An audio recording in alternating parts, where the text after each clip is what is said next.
qui va représenter à elle toute seule l'intersyndicale de l'inspection du travail et du ministère du Travail, qui a aussi contribué à cette journée.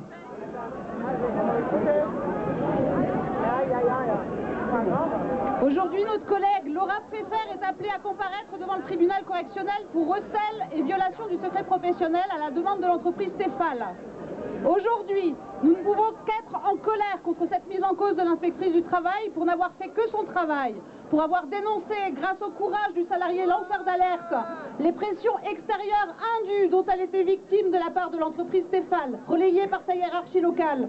Le Conseil national de l'inspection du travail, saisi par notre collègue, a confirmé son avis du 10 juillet 2014, l'existence de pressions extérieures indues, confirmant donc la violation de la Convention 81 de l'OIT.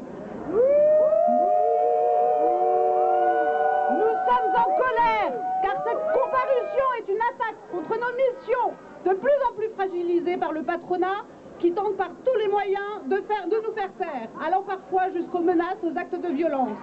Le dernier exemple en date se passe dans les Côtes-d'Armor, où des inspecteurs du travail ont vu leur véhicule de service saboté par un agriculteur, avec un classement sans suite du parquet.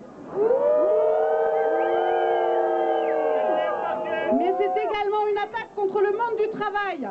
Les salariés que nous devons protéger face à l'arbitraire et face à la loi de moins en moins protectrice des salariés, éclatement de la hiérarchie des normes, loi Macron et Rebsamen.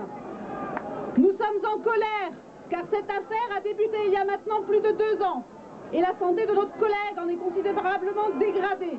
L'acharnement de la direction contre notre collègue, refus de congé, refus de reconnaissance de ces 3 accidents de service, convocation par le direct à un entretien disciplinaire, a été aggravé par sa comparution devant le tribunal, qui compromet encore plus son état de santé. Alors quoi? Que faut-il attendre pour que justice soit rendue? Pour que les procédures de notre collègue contre l'entreprise Tefal soient suivies et non pas classées sans suite, comme le procureur vient de le faire concernant le PV d'entrave au CHSCT de Tefal. Positionnement du parquet méprisant pour les salariés de cette entreprise et pour les représentants du personnel. Que faut-il attendre pour que notre ministère sorte enfin de son silence insupportable? Ce silence qui n'est pas un hasard. Les agissements de Tefal sont encouragés par le gouvernement qui promet de poursuivre encore sa politique pro-patronale par une nouvelle réforme du Code du travail reprenant les conclusions du rapport Combrexel. Et comme si on n'avait pas assez, c'est au tour du procureur de la République d'Annecy de s'exprimer dans la presse pour nous briser. Je cite: qu'une grande entreprise vienne dire au directeur du travail qu'une inspectrice du travail lui casse les pieds, je ne suis pas juridiquement d'accord. Mais en même temps, c'est la vie réelle, on vit dans un monde d'influence et de communication, ce n'est pas le monde des bisounours.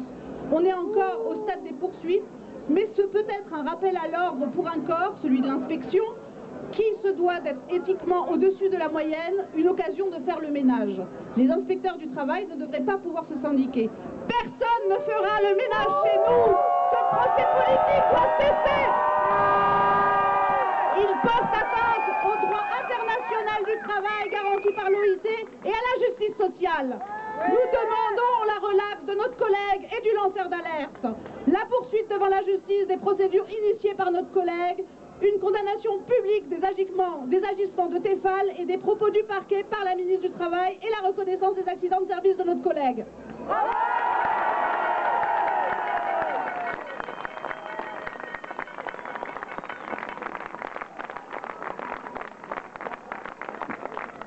Donc on remercie